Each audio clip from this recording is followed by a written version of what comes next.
Hello, today we'll find out about Genghis Khan, a legendary Mongolian general, and also his great conquest. Genghis Khan was born in 1162. His father passed away when he was only 9 years old. Because of being too young, the position of headman was stolen by another general who is under his father's command. This general, after having the power, then he turned back and kicked the whole of Genghis Khan's family out of the tribe. Genghis Khan's mother single-handedly raised 7 children as migrating and hunter-gatherers. So harsh the life was that Genghis Khan had to kill his half-brother because his brother had stolen the fish basket that he caught. Until 15 years old, the headman continued to chase with the intent to kill Genghis Khan.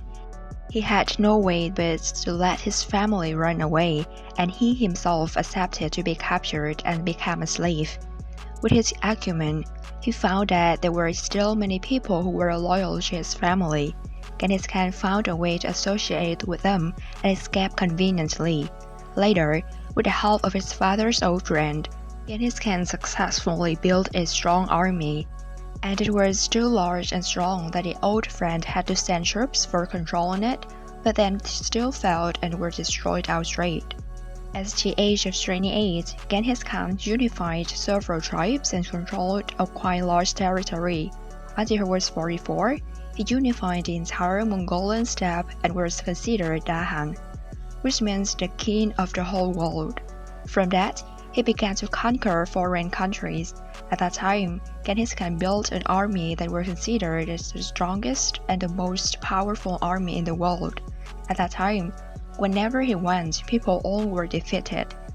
Originating in Central Asia under Genghis Khan's leadership, the Mongol Empire had expanded to an unprecedented extent, from the west across Asia to the Middle East and Europe, the south to India and China, the east to the Korean Peninsula and into Southeast Asia.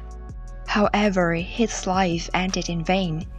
At the end of 1226, when he was sending troops to explore West Asia, he was suddenly informed that he had died. No one knew the reason why.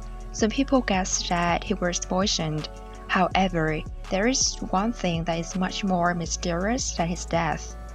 That is, no one knows the place where he was buried along with his properties, although 800 searches have taken place. Based on the calculation of the Japanese expert, Genghis Khan is the richest man in the history of more than 1,000 years of humankind. Until now, Mongols still worshipped him and are proud that they have Genghis Khan's bloodline. And that can be true, but why is that? Because when regarding about love, he was also legendary. DNA evidence show that recently there are about 16 descendants of him living all over Asia. It means that during his 66 years of life, he has to read hundreds of women.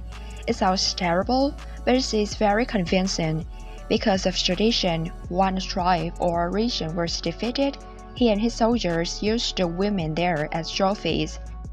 Even though he had a lot of women like that, he just considered only one person as a wife for the rest of his life, who is Porti, the girl who was betrothed to him by her parents at the age of 9.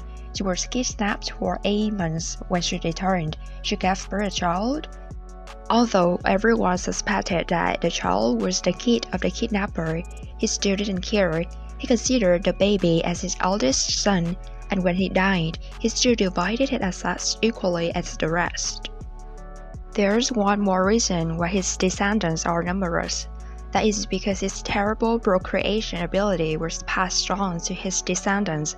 As evidence, his youngest son had 40 children later, and one of those 40 children later also had 22 heirs. During his military career, he launched 32 major campaigns with 65 battles. He didn't lose any single battle and conquered 31 million square kilometers of land, more than any other person in history. After all, more than 40 countries and 700 ethnic groups have all submitted to Mongolian, and an estimated 45 million lives have been lost because of the war. Genghis Khan's name and the Mongol army scared the whole world at that time. If people accepted the offer, they could live in peace. But if opposing him, the waiting could be a terrifying invasion and robbery. He was heartless to his enemies, but he was a king with a racial thoughts beyond his time.